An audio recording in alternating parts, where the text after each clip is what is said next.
It's Richard. Thanks for coming. Thank you very much. Thanks for coming to what we think of here as the center of the universe. I understand that. Yeah. No, you've come to agree then. I think it's the first time Richard's visited me in my office, and so thanks for coming. Thank you. I want to just talk about the human mind's capacity to know and to think and to believe. You know, I look at how much trouble people have with mathematics, typically. If there's any one subject that the most number of people say I was never good at, insert a topic, it's going to be math. And so I say to myself, if our brain were wired for logical thinking, then math would be everyone's easiest subject, and everything else would be harder. So I'm kind of forced to conclude that our brain is not wired for logic. That's a very good point. And it's more than just that. I think there's also a kind of unwarranted pride in being bad at mathematics. You will never hear anybody saying how proud they are of being ignorant of Shakespeare, Right. or Dryden. But plenty of people will say they're proud of being ignorant of mathematics. Or if they don't use the word proud, they'll say, I was never good at math. Ha ha ha ha. Yeah, they'll chuckle about it. It becomes a joke. There was a thing in one of the British newspapers where there was a science writer, I think a science journalist, was lamenting the fact that many people in Britain think it takes 1 month for the Earth to orbit the Sun. And the editor then inserted there, doesn't it, Ed?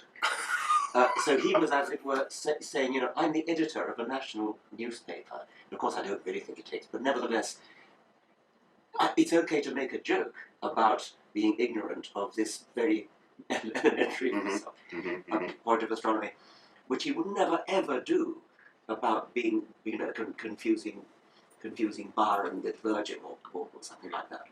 Right, or ever be proud of such a thing.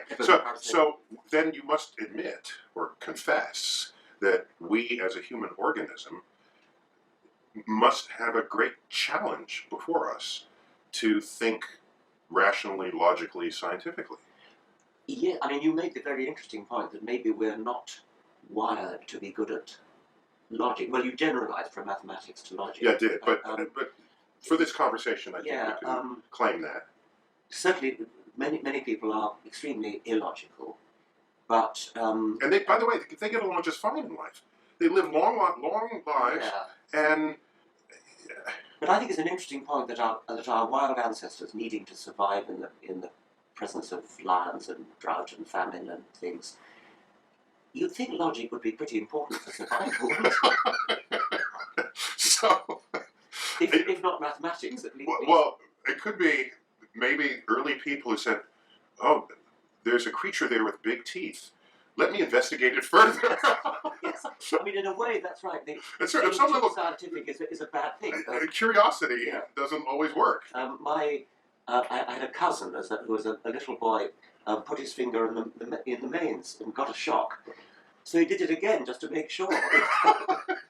He's a real scientist, but not very good for survival. Right. So perhaps the gut reaction to run or to be scared or to chant or, I mean, I guess what I'm getting at is there's so much of human civilization that derives not from logical thinking, but from what we might simply call illogical thinking. And, I mean, art. You know, I've got Van Gogh on the wall. No one's going to quiz him and say, how logical were you when you painted The Starry Night? And so, what does it mean to object, then, to people who feel this way? Because I detach myself more from that battle than you do. You are in the front lines, and I'm way in the back line watching you do this. And I'm saying, sometimes people just want to feel rather than think. Yes, I keep pushing back to the evolutionary origins of this, and when you have to survive in a hostile environment, it may be that you do need a certain amount of illogical gut. Yes, it may be that you need to fear things which logic tells you. But maybe it's a matter of the odds that something is actually dangerous. Or the cost to you if it is. The cost to you. If you see a sort of rustling in the trees, it could be a leopard about to jump on you, but it's much more likely to be the wind. And the logical, rational explanation is probably it's the wind. But when your survival depends upon the remote possibility, well, not remote, a rather lower probability that it might be a leopard, the prudent thing is to be more risk averse than the statistics justify. Yes, exactly. Yes. Yeah. So okay. So now we have a world where we're prisoners of this sort of genetic molding that has occurred, and now. But so I guess my point is I don't object as much to that as you do. Yes. Okay. And it what's the phrase? It tickles your craw, gets in your craw, whatever that phrase is. Yeah, and so get on this. Let me try to get in your craw, whatever it is. Go on, bring it on. The former professor of astronomy at Oxford told me a story of an American astrophysicist who... Now, I am one of these folks, so I would know these names if you mentioned them, unless they were suppressed. He didn't tell me the name. Okay. And this man writes learned articles in astronomical learned journals, mathematical papers, and the mathematics is premised on the belief that the world is, that the universe is between 13 and 14 billion years old. Mm-hmm. And this man writes his papers, he does his mathematics and everything. He privately believes the world is only 6,000 years old. Well, you may be tolerant of that because you may say, well, as long as he gets his sums right, as long as his paper is well... The research paper, yeah. Mm-hmm. I would say that man should be fired. He should not be a professor of astrophysics in an American university. And we might differ about that because you might say, his private beliefs are private, they're nothing to do with me. If he does his astronomy right, then that's okay. Yeah, I agree with you that that's how I would react. Yeah, what he does at home on Sunday, that's his own thing. But if it doesn't enter the science classroom, then I don't care how he thinks or what he believes. Let me take an even more extreme example, which is fictitious in this case. Uh-huh. Imagine that you were going to consult a doctor, and I make him an eye doctor, because they're sort of, about the waist. But you happen to know that he privately doesn't believe in the sex theory of reproduction. He believes that babies come from storks. Okay. I wouldn't go to that doctor. I'm guessing you would not go to that doctor, Yeah, but I've met plenty of people, especially in America, who say, it's none of your business what he believes below the waist. He's an eye doctor. Is he a competent? Can he repair your cataracts? And I don't think he should be employed in a hospital, because what you're saying about that man is that he's got the kind of mind which is so adrift from reality that even if he's a competent eye surgeon, I don't think he could be trusted. Okay, so you interestingly, you are reacting in the way our ancestors, hearing the rustle in the bushes, are reacting, because most of the time it's wind. Yes. Some of the time it's a leopard, and that's a fear factor. That creates a fear factor that overrides everything else. He's a good eye surgeon. He or she is a good eye surgeon. Right. But there's that lingering risk that the stork theory of reproduction might somehow affect the scalpel. And so you fear I'm that not sure risk. it needs to affect the scalpel. I think it's something... Okay, so then you object on principle. I think so, yeah. Yeah, not on practice. It's a principle Or thing. the professor of geography who believes in the flat Earth, but otherwise makes perfect globes. Yes, exactly. Okay, so you're a principled person. That's all that means. You think it should be a certain way, and everything surrounding it, even if in practice it doesn't manifest, you kind of want the whole package to be consistent. Yeah, I think so. Okay, so now given that, what do you do about it? Because I don't really do anything. You want to change that, and we just admitted together that we are prisoners of this of mystical, magical ways of thinking or illogical ways of thinking, and now you want to change the biological directive of the human mind. And how do you do that? I like to use the phrase consciousness raising, okay, which is a feminist phrase. Mm-hmm. And I mean, it started in the feminist movement. I think that's where I first heard it anyway. And consciousness raising is so we're not, I don't want to be dictatorial and say there should be a law against illogical thinking. I'm not that fascist, but You know what happened if you do pass law?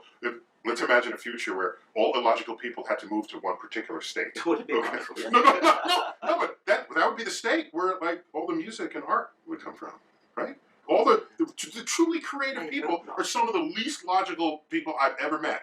Yet they create and they make the world a little more interesting. But that's my thing. If that were true, I'd go along with your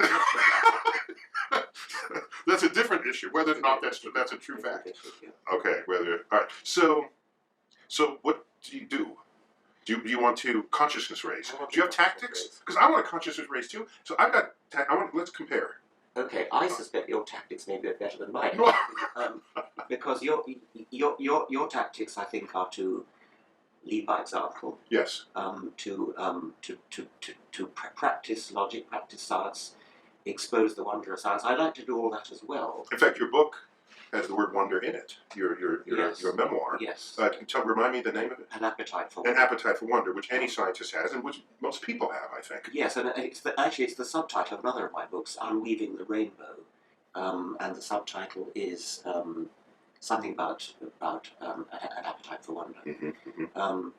And that book, by the way, Unweaving the Rainbow, is my attempt to join poetry to science. Okay.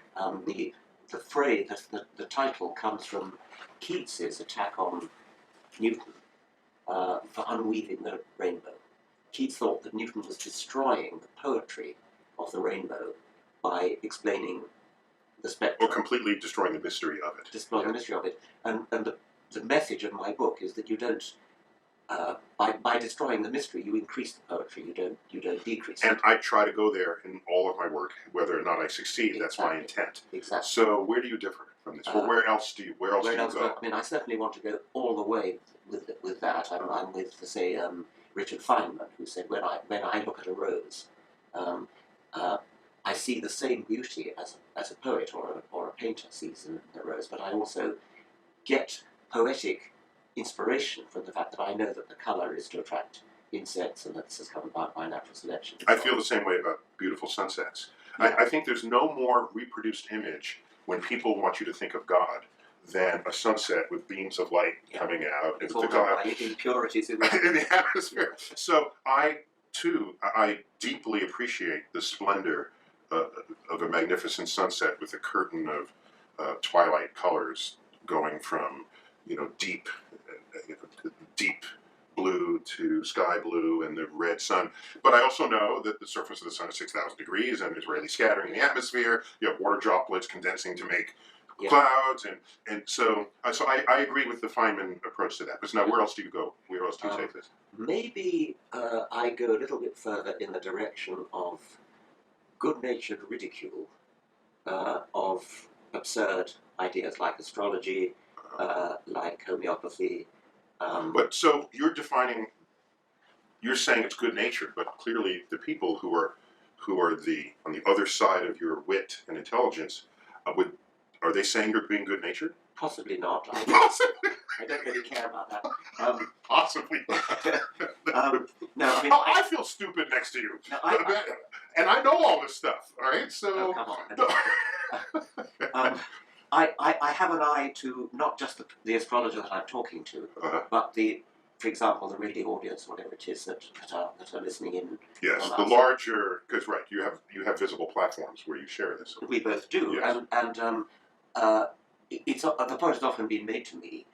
If you call somebody an idiot, you're not going to change his mind, and that's possibly true. But you may change the minds of 1,000 people listening in.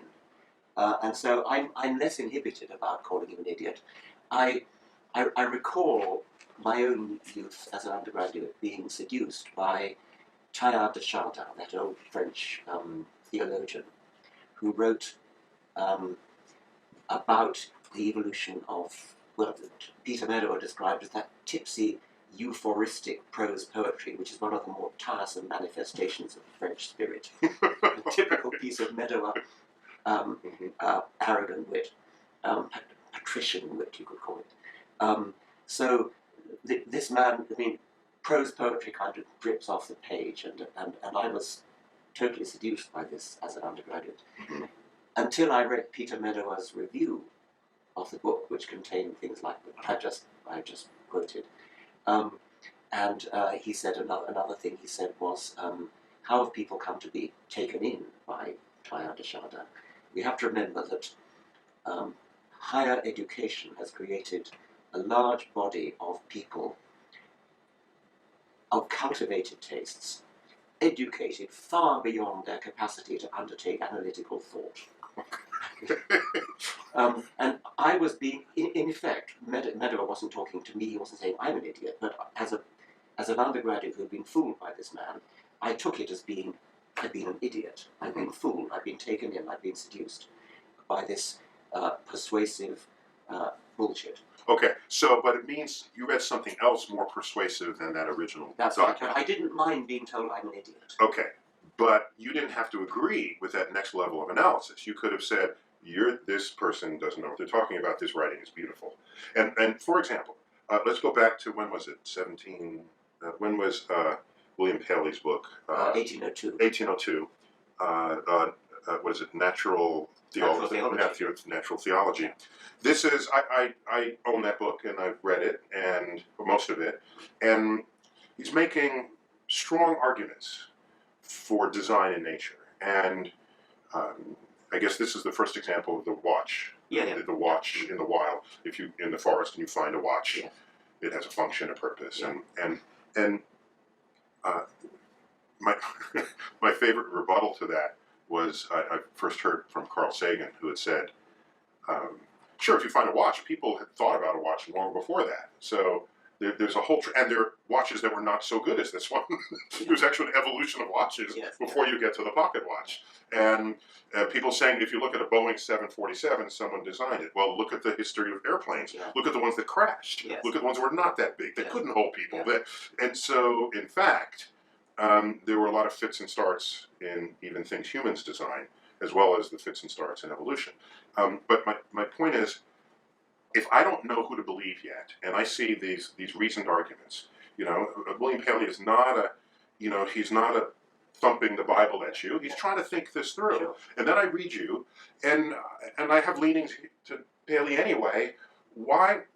What guarantee do you have that you're going to be more effective than he is? Okay, I mean, I dealt with Paley mostly in The Blind Watchmaker. Mm-hmm. And if you read what I actually said, I said Paley makes a The Blind Watchmaker, excellent, one of your books. Yes. Mm-hmm. Paley makes an excellent argument. It's well argued, well put, And articulated. and well articulated. I have every sympathy with Paley's argument because he lived before Darwin.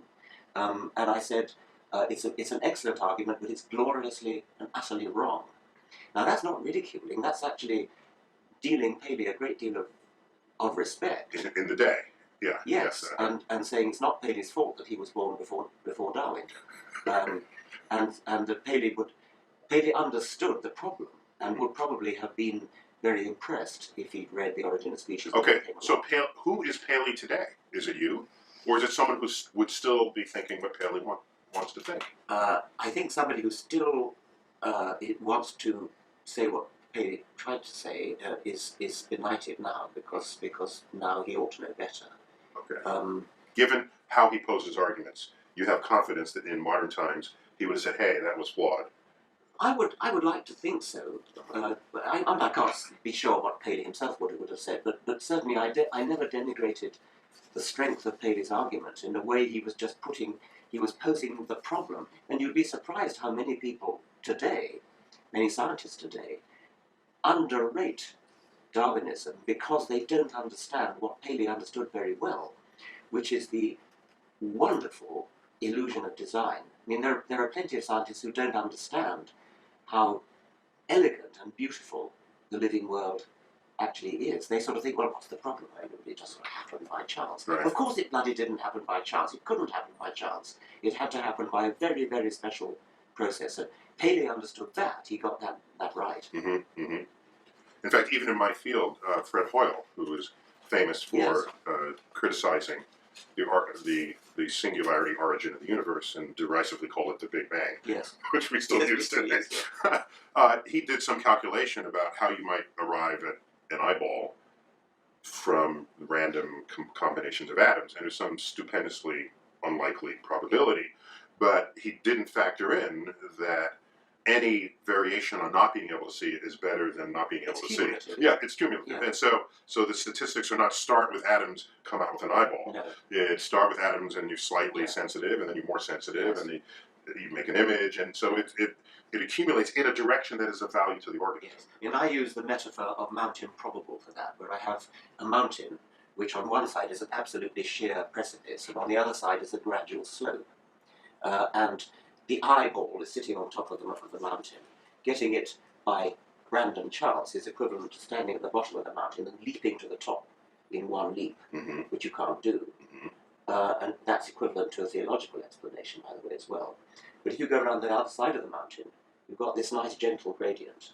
You just walk step by step by step by step, where you get increasingly complex and increasingly beautiful eyes until Mm-hmm. you get the vertebrate eye, Interesting. which still has revealing flaws, Right. but it's nothing like jumping from the bottom to the top of the precipice. In one leap. And so many people think that evolution is about jumping from the bottom to the top Mm-hmm. in one leap. Yes. Okay, so when you have the conversation with the individual, knowing you have a platform, even if the individual is insulted or feels bad or feels stupid, you're relying on the fact that there's some other people that were perhaps on the fence who could be swayed by your arguments. Yes. So for me, I'm more the one-on-one, I guess. I want to have the one-on-one conversation, and the eavesdroppers are imagining perhaps themselves there. Yes. And that's if I want to call it a tactic, I'm feeling the one-on-one. Yes, okay. More than I'm feeling the audience. You have an even larger, you have a very huge audience, and I know you got some stick for some of the things in Cosmos. Yeah, we were blunt about some very basic facts there. Yes. More blunt in that context than I ever am one-on-one. I mean, that was a collaboration. Yeah. The script was written by Ann Druyan and Yes. Steve Soder, a colleague of mine, Yes. 2 offices down. Yes. And so that was a collaboration, so I went places tactically that I wouldn't normally go just as an individual. Well, I think you were right to do so. But I endorsed it all. I mean, I Yes. did it because I agreed. But Yes. tactically, it did rub people in ways that I wouldn't normally have rubbed them. Do you mind that? I mean, think of Well, then I needed to spend time dealing with the fallout from it. So it took Yes. some effort responding. Yeah. But you got, this was on Fox rather than PBS. Yes, it was on Fox. Yes. Yeah. There's no bigger place to put science than science on Fox Yes. in prime time on a Sunday night. Yes. But you noted correctly that tactic got some people angry. And But not people you need to respect. no, but I respect what everyone can be. I mean, I like hearing why people. Can I give an example? Yeah. I'll give an example. And how would you have handled this case? All right, I have a relative, right, whose father died. Okay, so he's my cousin. She's the nephew once removed. All right, she's the niece once removed. She's alone in the room with her father. The father is dead in a half-open casket. She reports to me, this is weeks later. By the way, she's a real estate agent, all right? And majored in accounting. So this is, all right? She said her father sat up and she had a conversation with him. And I said, what transpired? And she said, he said, don't worry, I'm in a better place. And she said, I'm glad, we're sad you're gone, but I'm glad to hear. And so that was a conversation. She said this flat-footed, conveyed this conversation to me. So I said, okay, how am I going to deal with this? This is family. How am I going to handle this? I said, here's what I did. I said, next time this happens, ask him questions that could be really useful on this side of that barrier. Like, where are you? Yes. Are you wearing clothes? Yes. Where did you get the clothes? Yes. Okay. Is there money where I you like are? that. Is there? What's the weather like? Yes. Who else is there? Yes. How old are you there? Yes. In your mind's eye, are you young or are you old? Is grandma there? Yes. How old is she? If grandma's where she is, would she make herself old or would she be young again? ask I questions think that's a terrific answer. where you get information, and so now she's on notice. Next time this happens, she said, every time I see her, she said, "I got it. We're going to go there." And so Okay. now she's got her own little experiment that she's going to Well, that's next time terrific. dead people sit up and talk to her. It's like Carl Sagan when he was talking about people who claim to be abducted by aliens. Yeah. These aliens are enormously more advanced than we said. Did you ask them about Goldbach's conjecture? Did you ask them about to prove Fermat's last theorem? Yeah, long-standing problems in our own Yeah, culture. yeah. But once we advance some things, they can exploit this fact. Yes, I think that. So what would you? So if I just ask, what would you have done? I wouldn't have thought of that. I wish I had. I mean, I'm genuinely curious as to. I mean, do you think she was lying? Do you think she had a hallucination? Oh,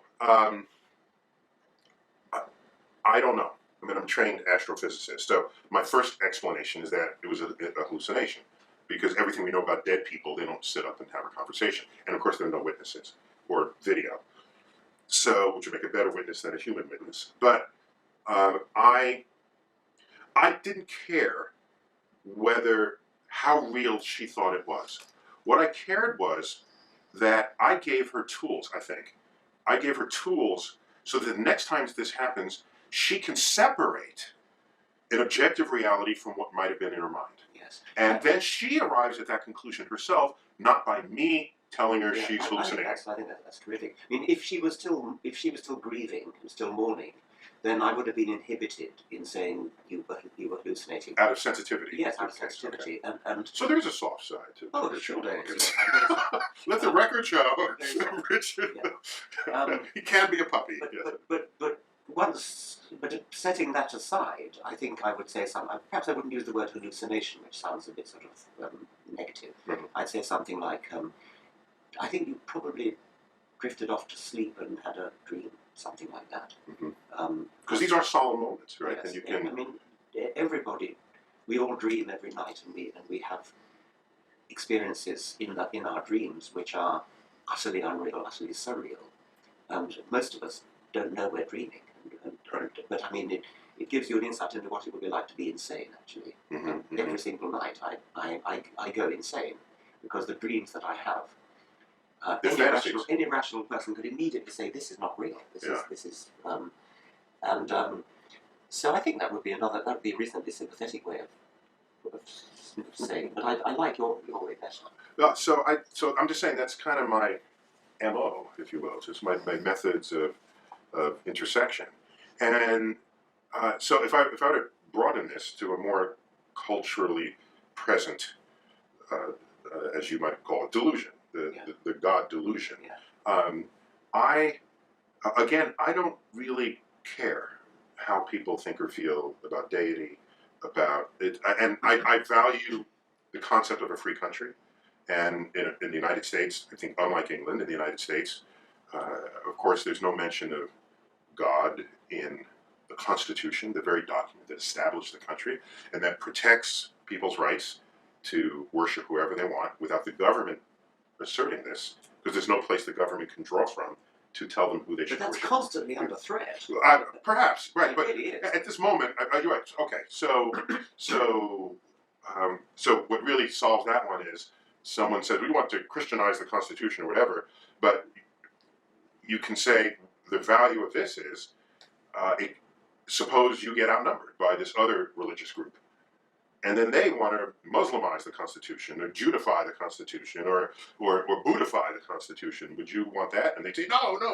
Well, this is the way we protect everybody. So I value freedom of thought, of action, provided it doesn't infringe on others. So I start there, and from there I move forward, and I say, what do you do in modern society when we know science works and we know how it works and it establishes objective truths?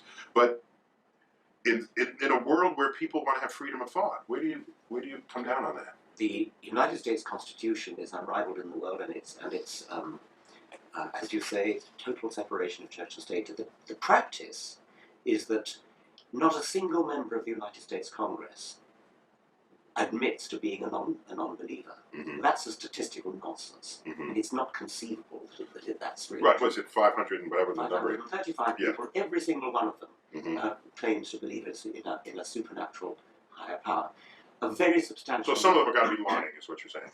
Some of them have got to be lying, so that a substantial number of our elected representatives in this country. And you're a British citizen visiting America. Yes, right? I'm speaking from outside, but it's very sad that you are represented in this country by people who are manifestly lying Mm-hmm. and are forced to lie. I don't blame them.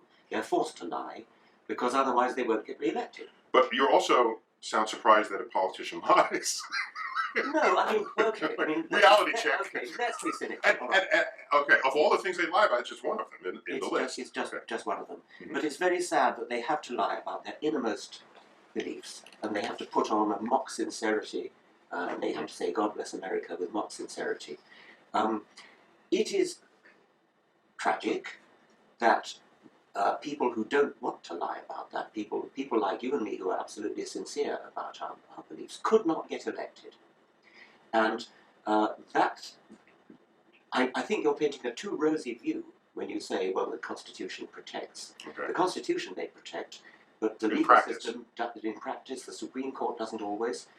So what you're saying is the line that says there shall be no religious test for office of Yes. the president, that may be true legally, but in practice there is a religious test. Exactly. Yeah. There most certainly is. And the voters impose that. Yes. It's their democratic right to do so. But don't you feel the urge to get up and persuade the voters? Look, you're imposing a religious test which is unconstitutional. You don't realise that the atheists, the agnostics, the secularists who seek office are excellent people in many cases. They're people like you. They're people that you would enjoy having a drink with. They're your friends. But they don't admit to their beliefs because they know they won't get elected if they do. Don't you feel the urge not just to persuade the legal system, but to persuade ordinary voters that they're barking up the wrong tree? They've misunderstood. So let's help me define this. So we have atheist, which I think is what generally understood what that would mean. In its simplest terms, it's a theist. You have no belief in Yes. a God. You don't necessarily positively deny. You don't say, I know there is no God. You say there is no evidence for it. And so and secularism as a movement, how would you sort of Well, I understand frame that the definition may be a bit different across the Atlantic. Across the pond. Uh-huh. To me, secularism means exactly a separation of church and state. So you can have a deeply religious secularist. In Britain or in India, you could. Uh-huh. But it may be that in America the word secularist is understood differently, and that's fine. I mean, words do shift their meaning a little bit. Mm-hmm. So I don't know about the meaning of secularist. I think the word atheist has problems of sheer association. Mm-hmm. I don't know, you probably know the story of Julia Sweeney, the comedian who did... Well, I know the comedian. What's his story? Okay, Yeah. she did a She's from Saturday Night Live, decades ago. Yes. Okay, she did a wonderful sort of one-woman monologue on stage called Letting Go of God, which was the story, her own story, Mm-hmm. of how she escaped from her own I think I heard of this, but I never saw it. Okay. Well, there are some lovely moments in it, like when she first heard a still small voice in her head saying, "There is no God. There is no God. My God, there is no God." My God. Well, maybe I made that last bit up. But then, why? How does the Earth keep going round the sun? And oh yes, there's Newton's laws. But then towards the end, she has a wonderful story about how it got into a newspaper that she'd become an atheist, and her mother read this, and her mother rang up in a panic and said, "Well, I don't mind you not believing in God, but an atheist." Okay. So that's one of the problems we're up against. Okay. Whether that comes from McCarthy, whether that means that's because atheism was in the 50s, synonymized was associated with communism. Yeah. I don't know, but anyway. Which is why we ended up putting God on our currency. In the 1950s. Yes, yeah. and it's in the halls of Congress. In God we trust. Yes, and in the Pledge of Allegiance. So it may be that the very word atheist needs to be on public relations ground a casualty, and you can substitute non-believer or unbeliever or secularist. Yeah, I can tell you that in my life, there's been sort of a land grab of me by atheists to claim me as an atheist, and I've spoken on this in some various videos. My great objection is not simply whatever the definition of atheist is. I just don't want a title. I don't want to be labeled on the grounds that if someone comes to me expecting that I fulfill a title, or some label, as I should say, then they will presuppose they already know my arguments in advance. And I'd rather they hear me from scratch and hear me build an argument and a conversation, and then we build it together. A very subtle point I'll just insert here. When I taught in college, I taught at a transition between when you had sort of transparencies that you could write on or you can pre-prepare them, and some professors would just slap on a fully laid out transparency, and there were all the notes, and they would speak to the notes. As opposed to building it up. As opposed to building it up. And I said, no, if you do that, they'll just it's like they'll just copy. Whereas if you draw the first part of the diagram, here's an axis of temperature, and here's time, and then you assemble the ideas together. And it's way deeper understanding of what's going on. That's a very good didactic point for actually teaching. I'm not sure it applies to what you were saying before about being labelled. I mean, you wouldn't... No, it does in the conversation. If you don't know anything about me, you have to learn it from scratch. If you were known to be a rationalist, for example, I mean, if you were known to be a realist, if you were known to be somebody who bases his conclusions on evidence, right? Would you feel the need to hide that label on the same grounds? In the sense that someone coming into the conversation may be defensive in advance. They may have a posture in advance. They might try to line up some arguments in advance, and it denies the purity of a conversation that could have happened. The sincerity of a conversation that I value in a one-on-one encounter. That presupposes you've got time to develop. Yes, it does. Okay. Yes, it does. Well, I think I would be the same. I mean, if I were going to have dinner with somebody, and I wanted to persuade her that of my point of view, I don't think I would say, right, I'm an atheist. Okay. I think I would develop the thing step by step, develop the transparency one step at a time, kind of thing. But if I were living in a country where it was impossible to get elected, if you had that label, I think a little bit like gay pride. I mean, I think it's like standing out and saying, I'm gay, or I'm not gay, but I believe in gay marriage, or something. But I think part of the difference there is, and I think I've got this right, in the secular movement, there's an urge to get more people to think that way, or to be that way, on the grounds that you have a better society for having done so, or a more rationally deciding society. I don't know a single gay person who has an objective to turn everybody gay. They just want themselves to be respected for what they are, but they're not trying to make everybody else gay. And that's different from, such as in the book, The God Delusion. There's no book, the straight delusion. We're the right way to be. So to me, there's a difference in objective between the gay movement and the secular movement, if you will. I think you're exaggerating the desire of the secular movement to convert everybody to our point of view. We're not like missionaries knocking on the door and sort of saying, "Have you found Jesus?" and that sort of thing. Or have you not found Jesus? Yes. Have you lost Jesus yet? It isn't really like that. It's rather more, we want to convert you not to atheism, but to the view that atheists should not be discriminated against. That there should not be... That's a purer message there. It's a purer message, and it's a very important one in the United States where atheists can't get elected to Congress. You don't have to say, yes, I'm converted. I'm now a born-again atheist. But you have to say, I, I no longer will discriminate against somebody because of his lack of religion when I vote. I will look at the record and vote on other grounds. There are real problems with young people coming out, just like there was coming out as gay, with their parents. I mean, teenagers thrown out of the house because they've come out as an atheist. Well, we were on stage last night for our Star Talk Live, and there's a question that I deferred to, but I wanted to be honest with the. We were on stage last night, and during the Q&A, someone came up and had a very long-sounding question. I deferred your answer to his question for this interview, and he said he early on in his life he became an atheist, but then when he notified his parents, they were shocked. Yes. Damn near ready to reject him, disown him. What do you have suggestions for situations? One of the things, I mean, we've got this campaign going called Openly Secular, and one of the things we're trying to do is to give sort of a pack of hints for that sort of thing. But there's an amazing. It's like, how do you know if you're secular? Yes.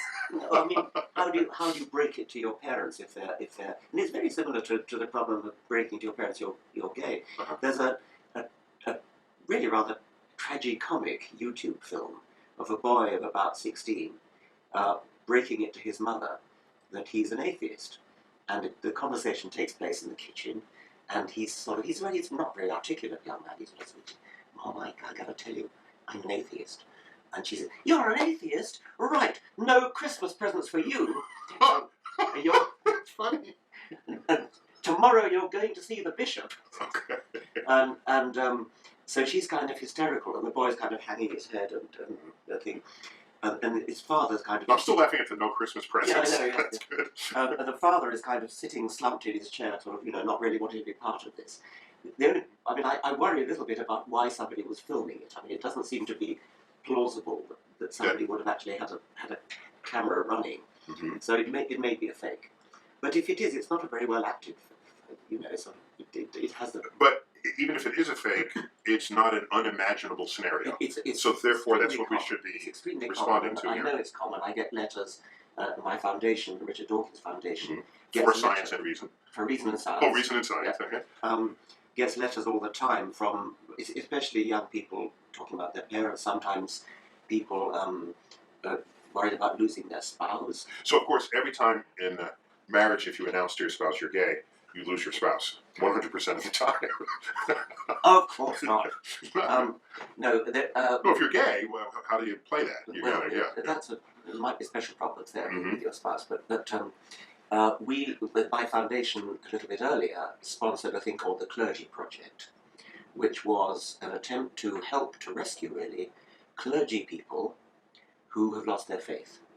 And the Clergy Project, we set up a website, a confidential website, where clergy people who have become atheists were able to converse with each other, commiserate, cry on each other's shoulders, and often under assumed names. I mean, they're really afraid of being detected. It's rather like a sort of secret society where they use false names for fear of being outed, for fear of spies getting in and recognizing them. And we're now up to, I think, more than 500 of these clergymen and women from all denominations who have become atheists, and they're carrying on living the lie. They're going on preaching sermons and conducting. Well, they have their training, so it's not like they have their training. They're not trained to do much else. I mean, some of them, one by one, they're beginning to come out, and they get jobs as counsellors or oh, yeah, of course. That would be ideal. Yes, or carpenters, maybe. Just like Jesus, yes, a carpenter, yes. But it's only a trickle coming out of the moment. But I felt it was. Originally, my original plan was to try to raise enough money to give them scholarships for retraining for other professions. And of course, we couldn't raise enough money for that. But we did. We had enough money to set up this website, and they do get a feeling of bonding, a feeling of fellowship. They can talk to each That's other. the internet at its best. You find Yes, but they can't talk to their spouse very often. They can't talk to their children. They can't talk to their people. These would be parishioners. denominations where you can marry, so it would not be Catholic It priests. wouldn't be who'd have to Catholic, no, write that. so they fear being outed because they are respected pillars of the local community. They're going to lose all that. They're going to be ostracized in many cases. So are we living in different times from a century ago? Did Darwin create a deeper divide? Was there a community of religious people who dug their heels in stronger after Darwin? Because I don't remember this level of conflict. Well, maybe I just was unaware. I don't claim perfect knowledge of total social cultural mores around the world, but I remember a day where religious people went to church or synagogue or mosque on the weekend, and during the week you went to school and learned science. Yes.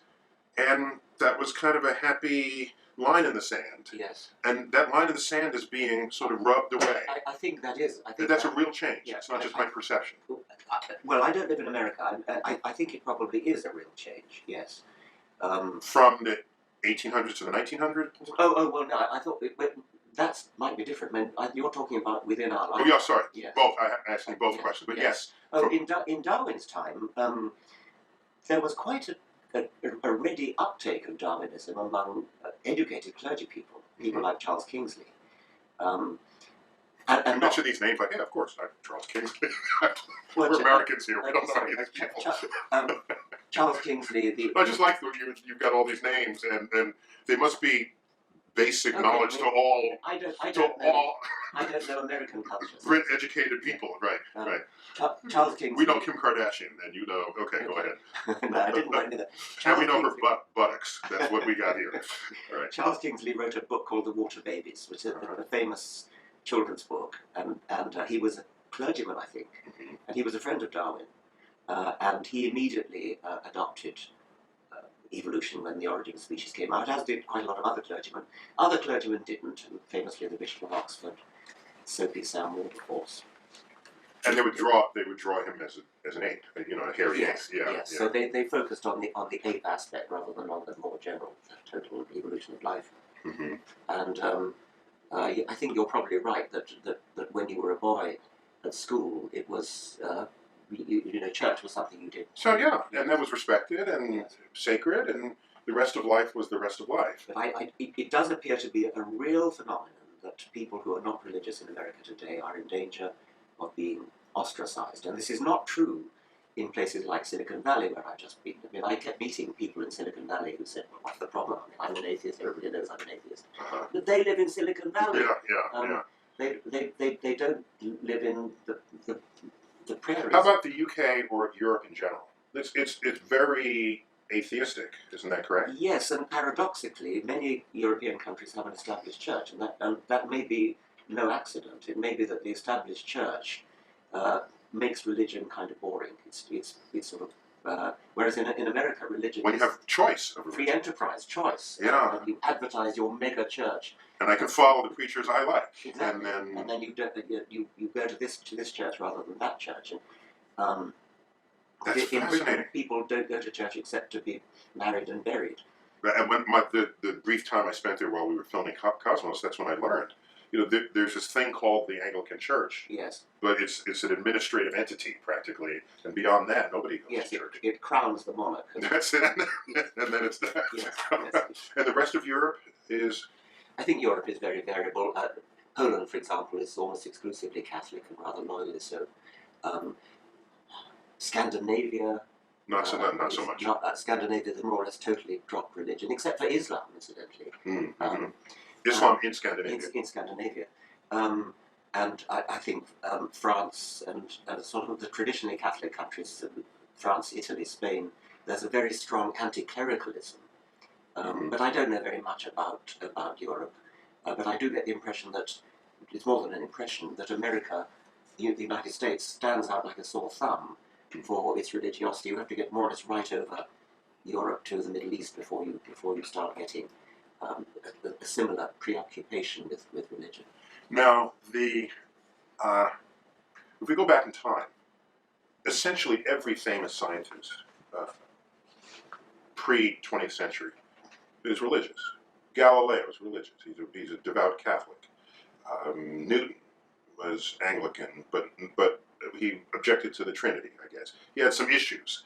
So it's not uncommon to have religious, uh, uh, strongly religious people in modern times cite the religiosity of scientists of the past. And if you look at the numbers today, I haven't checked the very latest ones, but when I last did check, in the United States, it's as many as a third of practicing, publishing scientists would claim to be religious in the unambiguous way where you ask, do you pray? Yeah. To have an all-powerful being intercede in your daily affairs. So you can't then say being religious is in and of itself the problem. You'd have to modify that argument to say it's when you want to do this with your religion that it's a problem. But otherwise, for all these other people, it's just fine. Okay, let me take that. I think we want to make a big distinction between the historical point and the present day. Sure, I conflated them. I'm sorry. Yes. Newton, Galileo, pre-Darwin. You couldn't not be religious pre-Darwin. At least, I mean, you could, but you would have to be very, very stalwart in your skepticism, Right. because somehow I look around the world, it kind of looks almost obvious. This is going to get misquoted. It looks almost obvious that there had to be a designer, and until Darwin came along, who can blame Newton and Galileo? So I'm deeply unimpressed. Okay, by that argument. The 1/3 of scientists in America, that's approximately correct, yeah. by the polls that I've seen. If you move off from scientists generally to fellows of the National Academy, the elite scientists, or in the Royal Society, studies have been done of both the American National Academy and the British Commonwealth Royal Society, almost identical. They're corresponding. The corresponding elite bodies of elite academies of science, about 10%. So that number drops. The number drops dramatically. Now, I've seen you make the point that we still have to worry about the 10%. Well, I don't think I used the word worry, because that was how people wanted to characterize me. But my actual point was, we have people such as yourself out there, making the case to the public. But I don't see you making the case to the third of scientists, our professional brethren. What hope do you have of converting the public, guiding them away from their leading them to more rational ways, when our own scientific community is representing in just that way to the level of a third? Okay. And even in the elite group, that 10% is not 0%. No, that's right. So clearly there's something you're never going to get to. I think that's right. You have to put a little bit of caution on that. If you ask them what they actually believe. The scientist. Yes, ask the scientists what they believe. They may say they're religious. They may say, I'm Jewish or I'm Christian. If you actually ask these... this 1/3. The 1/3, and perhaps more particularly the 10%, what they believe, they will talk about mystery of the universe, and they have a sort of reverent attitude, which I have as well, and I think you have. But then if you say, do you actually believe in anything supernatural? You call yourself Christian, but you believe that Jesus was born of a virgin or rose from the dead? Of course they don't. And so you've got to kind of subtract them off, I suspect. You subtract off the Einsteinian... so the Einsteinian is that Spinoza's God, where if there's a God of the universe that is responsible for laws and things, and responsible for the universe that science observes, which is kind of untestable. Yeah, I don't think it would even be responsible. I think it was just God is the universe, which is a bit different from thinking that there's an intelligence that started it all. So I think you want to subtract them off. Okay. Einstein, unfortunately, muddied the issue by using the word God. Yeah. Rather, and everybody wants to claim him for people therefore want to claim Einstein, rather like you're afraid of being claimed. Well, I just want to make my own arguments. Exactly. I don't want to use somebody else's argument. Einstein used God as a metaphor, and he said things like, what I really want to know is, did God have a choice in creating the universe? He simply meant, is there only one way for a universe to be? Yeah. Or when he said, God doesn't play dice, he doesn't play dice, but he doesn't play dice. He was expressing skepticism of the Heisenberg. Or the phrase, I want to know the mind of God. Yes, that's right. So subtract them off, and then you are left with a few who actually do believe in the virgin birth, and I don't know what to make of them. I mean, I think that they're, as it were, traitors to science. But they still do science again. But I mean, like this, you object philosophically. Like the astrophysicist that I told you about, yes, that. who I think he's a traitor to science, and I okay, we've been there already. But perhaps I tell you, I mean, my British foundation, I have a British foundation as well as an American one. Is it the same foundation but separately incorporated? It's got the same name, separately incorporated. We did a survey, but we commissioned a public opinion poll, and we chose the very week of the census, which took place in 2011. And the census in Britain actually asks what your religion is, and you have to tick a box that says Christian, Jewish, Muslim, etc., or none. So we sampled, we commissioned a professional polling organisation to sample those who tick the Christian box, to find out what they really believe. Obviously it was only a sample, it was a couple of thousand, but it was done professionally. And so we asked them questions like, okay, you tick the Christian box, do you believe Jesus is your Lord and Saviour? No. Do you believe Jesus was born of a virgin? No. Do you believe Jesus rose from the dead? No. Then why do you call yourself a Christian? Oh, because I like to think of myself as a good person. So that's the kind of level that's the kind of level that people will sink to in agreeing to tick the Christian box, to get the label, to accept the label of Christian. We then said, well, you like to think of yourself as a good person. It wasn't sequential, they were all separate questions, but do you like to think of yourself as a good person? When you're faced with a moral dilemma, when you're faced with a moral decision in your own life, do you turn to your religion? Or do you turn to your friends? Do you turn to your cultural background, etc.? That's an excellent question. I want to comment on that in a minute, but go on. Beautiful and I think question. it was only about 9% said that of the people who tick the Christian box who said they turned to their religion, although a majority said that they tick the Christian box because they like to think of themselves as a good person. So all this is showing really is be skeptical when people tell you that they're religious. Be skeptical when people tell you, I am a Christian or I am a Jew. Especially if they say I'm a Jew, that probably means that they are loyal to Jewish traditions. And in America, generally it means that there's unless they're full-out Hasidic practicing, Judaism is a culture more than it is a religion here in the United States. Which is fine. I was interviewed for the New Yorker magazine, and at some point the interviewer asked, how was I raised in any religion? I said, yes, I was raised Catholic. And that was actually the first time I'd ever said that publicly. I never tried to hide it, just no one ever asked. And I said, but it was kind of like we used to go to church weekly, and then it kind of faded to once a month. Then we became Ashes and Palms Catholic. You just go on the holidays, and of course we celebrated Christmas. The real point I wanted to make in this article was that it did not influence in any obvious way any decisions we made. My mother never came to us and said, you shouldn't do this because Jesus is watching. There was no such interaction in the household.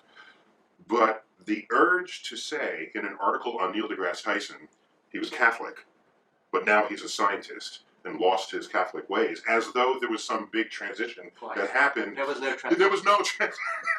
There was no it's not.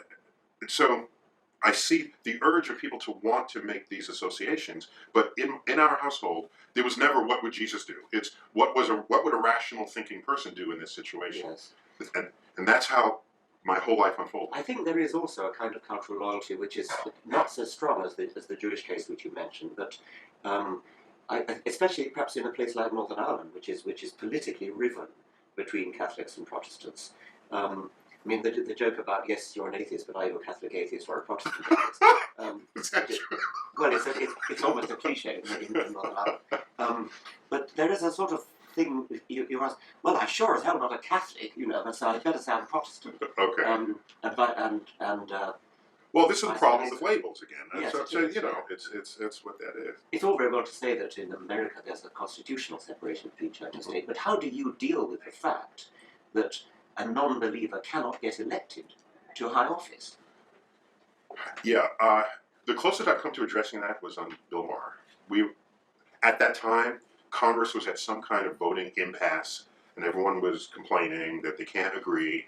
And I just thought about it. I reflected on a time when I was younger, when I had the World Book Encyclopedia, and I remember opening up to the section on the presidents.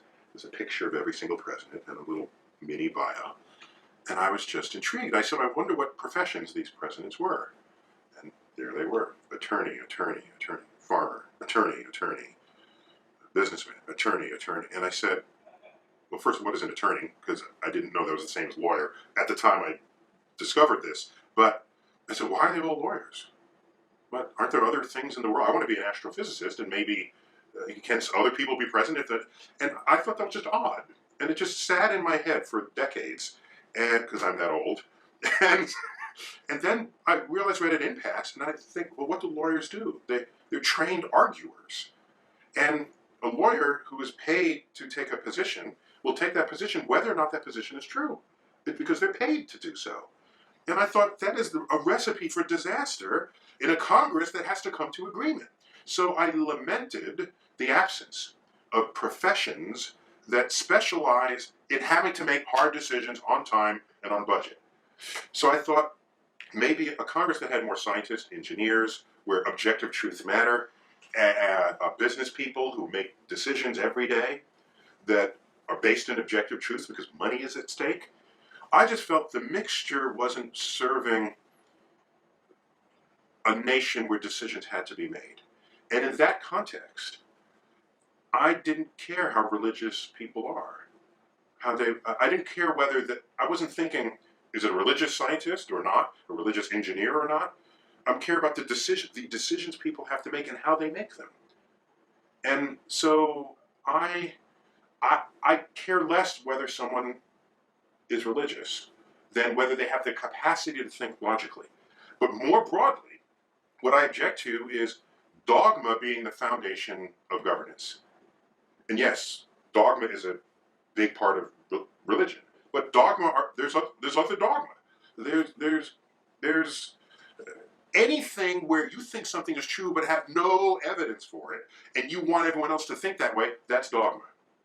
So you're objecting to religion. I'm objecting to dogma, under which you find many expressed. I think I'm objecting to discrimination. I mean, if you heard that nobody would ever vote for a farmer because they had a complete misconception about what farmers are like, wouldn't you? Okay, so you want to educate people. I want to educate people. I mean, Okay. if a gay person could not get elected. All right. Okay, so I guess I discovered two variables there. So one of them is I want people who know how to make decisions in Congress, and I'm sorry, but I don't count lawyers among those who can. When you have two scientists, if we disagree, it's because one of us is wrong, the other is wrong, or we're both wrong, and we both agree with that fact that those three possibilities exist, and that we both are waiting for more or better data to resolve it, so that we will one day agree and then go out and have a beer. Lawyers don't. It doesn't happen that way. Anytime I've seen lawyers in conflict. All right, so now, with regard to can anybody become president? If most of an electorate, what's the number in the United States? 90% claims religiosity. It's not as high as that, actually. But it's more like what, 2/3? maybe 70. 70? Okay. So No, maybe because the fraction of people who disassociate from organized religion is growing. So you fold them in, you get 30% of them. All right. But if most districts, voting districts in the country, have a majority of people who are religious, why should you not expect that they elect religious people to represent them? No, I'm not surprised at that. What you should be surprised is if you go to Silicon Valley, where everybody is devoutly atheist, and they elect a religious person. Then you say, this is your district. It's time to vote someone in who isn't. I don't think They do have the power. We don't have to say that the person elected should have the same beliefs as their electorate, but the electorate should not. That's kind of what representative government They is. should not be prejudiced. They should not say, I will under no circumstances vote for a gay person, or I will under no circumstances vote for somebody with red hair. Okay, so that was true until you had gay communities that then elected representatives who could speak their case. the earliest good examples of that, the mayor of San Francisco. Okay, so then you say, okay, the city didn't collapse. Then it's by example rather than by. So what you need is go back to Silicon Valley if it's as atheistic as you say. I haven't ever hung out there. Time for them to elect a representative who's atheist or secular or any combination of the two. That person then goes to Congress and leads in ways people say, hey, I like that. That's a good idea. And realizing that idea could not have come from other people because their brain isn't configured That's that way. great. I would love that to happen, and I'd like to help. You can't go to Utah and say elect someone who's not Mormon. They all went there so that they could have Mormon representation. The black female who just got into Congress, I'm told, is Mormon. Yeah, but from Utah. You can fight prejudice without it doesn't. I mean, it'd be nice to do it that way and have somebody elected, and I'd like to see that happen. But there is rampant prejudice which is based upon misconception, and what we're trying to do is to remove that misconception by showing people these little video things we're doing, showing that atheists, non-believers, secularists. These are the people outing themselves. Yes, they're outing themselves, and they're nice people. They're nurses, they're doctors, they're bus drivers. They don't have two horns and a tail. I mean, you'd be amazed at the you'd be amazed at the misconceptions that are around. Mm-hmm. The equating of atheism with communism, for example, mm-hmm. which dates from the 1950s. The story of Julius Sweeney's mother. I mean, these are worrying things which should worry any decent citizen. So again, that was. Bigotry. I don't care if you don't believe in God, but you're an atheist. Yes. Yeah. I mean, there's a lot of that about. Yeah. And even not believing in God is something people think you need morality. Sorry, you need God in order to be moral. I mean, a ridiculous idea like that. And consciousness raising, standing up and saying, I'm a decent fellow. All right. So that's an interesting distinction that I'm happy to embrace. All right. There is the religious community where they can be responsible for heinous acts of violence or warfare or prejudice. Okay. Then there are people who are just religious because they're religious. And they're okay with anybody else with whatever else they are. All right? I'd like to think that's the majority. I don't know if it is. Then there are people who are religious. Their religion is right, every other religion is wrong, and you're worse than even the wrong religions because you're atheist. They're the ones who don't really understand where morality comes from, and so these people need to be educated, no doubt about it. Yeah. And if they're educated by example, where they learn that their best friend comes out as secular, that's interesting. That's how we learn. That went far in getting society to understand and recognize and accept the gay population. And in fact, you've seen the statistics. The percentage of you've seen the statistics. If you look in the age spread of who endorses gay marriage and who doesn't. So the younger is the demographic, the more open they are to this, because they all have friends who totally are open about it. And the people 60 and over, none of their friends ever admitted to them that they were gay, because they're there. Yeah. We got the numbers are real, and they show up in every generation. So maybe it's just slower than you want it to be. It's great to have friends doing that, and that's very important, of course. But any advertising person knows that a role model. I mean, you're a role model, big time, in America, and for somebody like you who has an enormous following, not just as a scientist, but as a obviously nice guy, if I may say, a person that everybody likes. Thank you. Like David Attenborough in Britain. We just had him on Star Talk. He's the nicest guy ever. Absolutely, yes. Ever. Yes. Ever. So when somebody like that stands up and says, "I'm gay" or "I'm a non-believer," that's worth millions of ordinary friends. Mm-hmm. So I think it's something that needs to be done. And these little YouTube videos are great when they're the man next door or something, the woman next door. Mm-hmm. But the sort of person who could sell soap flakes, I mean, you can do much better than selling soap flakes. You can sell anti-bigotry. Mm-hmm. Well, I mean, I'm out there. I guess it's just it's not a big issue to me. No. That's what it is, and I'd rather get people to discover the beauty and grandeur and splendor of the universe, and whatever comes out of that. If you, for having studied Darwin, became an atheist, why tell them to be an atheist? Just tell them to study Darwin. No, I agree with that. But Yeah. we shifted from that to saying don't be prejudiced, don't be bigoted. Yeah. Well, I'm all for not being prejudiced. Obviously, yes. Yes. Big fan of not being prejudiced about anything. But that 30% number, that was a smaller number before. It's growing. Sorry, the 30% who are.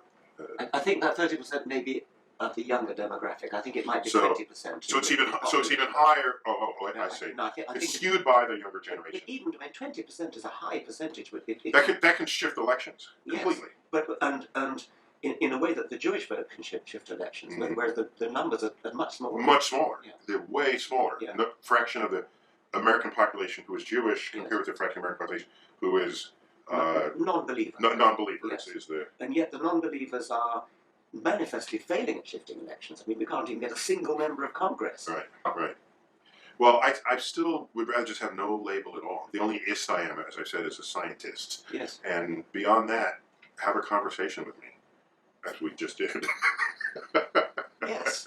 Well good. I mean, and last thing, just to get the current events value of this, the Pope came out. Pope Francis came out just a little while. The Pope came out just a few news cycles ago, saying what I thought were quite forward-thinking things about the role of science and discovery and the role of Catholicism relative to it. I think a lot of that had already existed in some way in Catholic doctrine, but the press made a very big deal of this. And yes. Did you have a reaction at the time? Well, I think they made a bigger deal than necessary. I mean, Pope John Paul II said exactly the same thing. Yeah. And Benedict was not quite so vocal about it, but he didn't. So they're there in some way. They have no problem with evolution, and even back to Pius XII actually didn't either.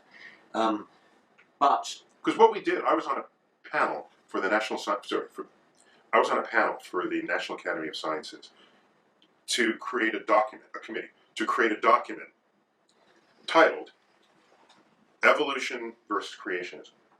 And it was a document for educators. Resources. Here's how you teach it. Here's how you can show where creationism, religious creationism fails and how biological evolution succeeds. We made great efforts to create an appendix in the back that listed every single religious organization that was just fine with evolution. And there's like a council of bishops, or there's some organizations out there. So I want to pose a question back to you. That exercise of making this document is not telling people to not be religious. It's saying, here's evolution, and it is objectively true. Fold it into your religion or not, but this is all we're trying to tell you to do.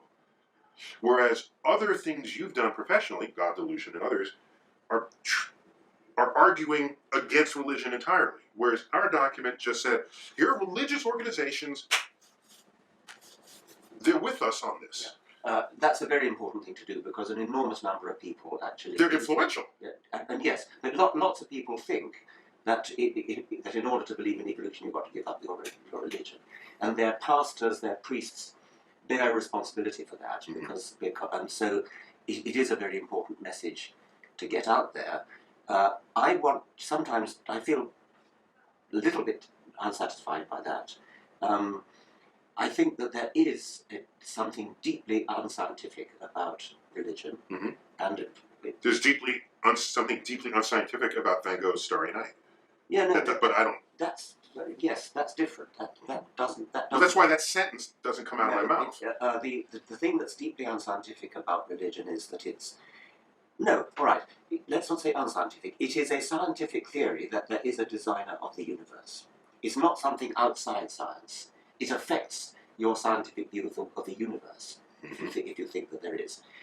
And having said that, it is important to disabuse people of the illusion that you've got to give up your religion if you take up evolution.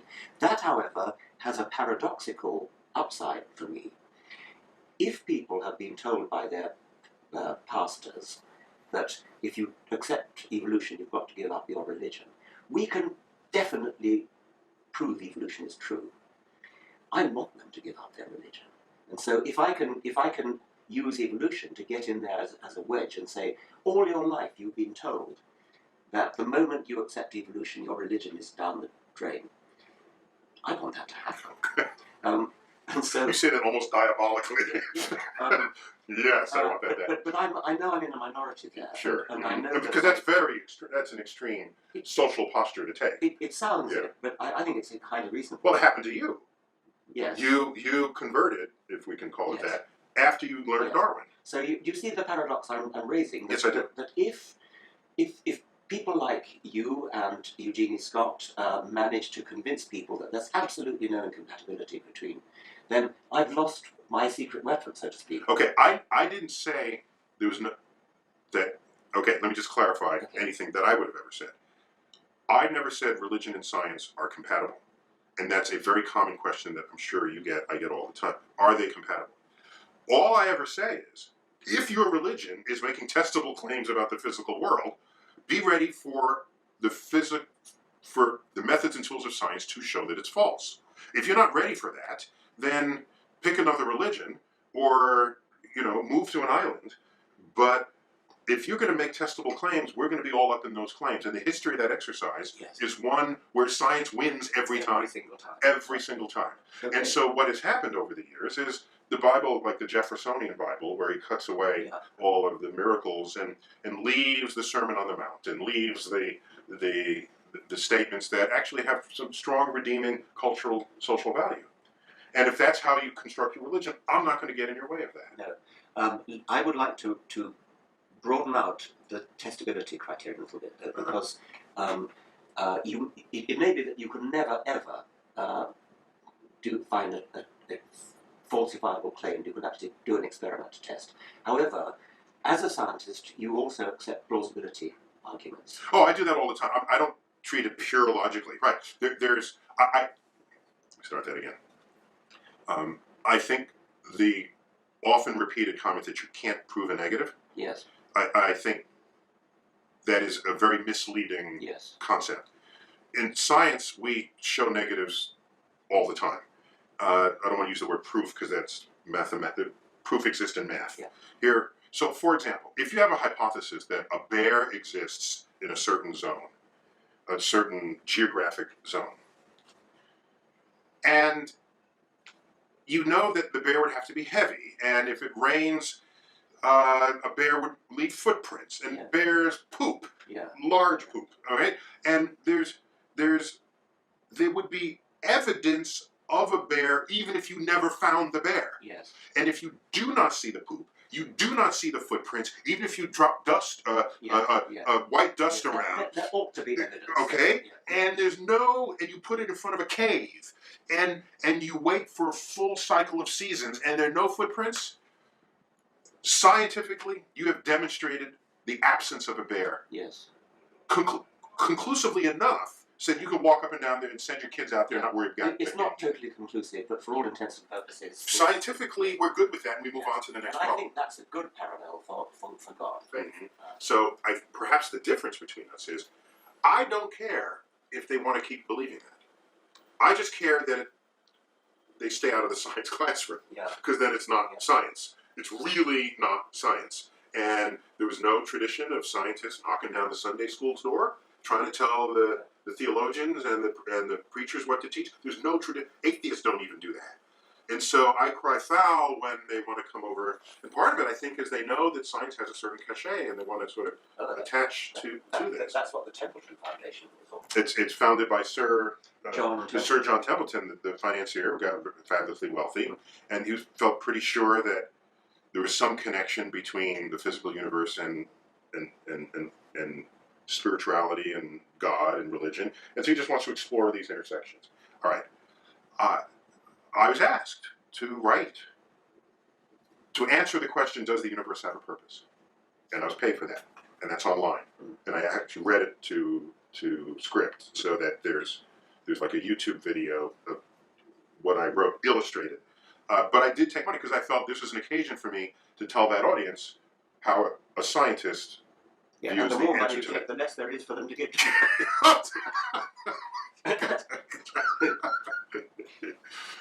So, Richard, thanks for coming through town. Okay. This is a long overdue conversation because Yes. I think every time I see you, I say, I want to tell him this, and I want to think about that, and get his take on this. So, but it was great to have you here, and well, maybe we can do this again over dinner, So. Yeah. over a bottle of wine, Yes. and, Yes. and then more will come out in a different way, perhaps. So, thanks again.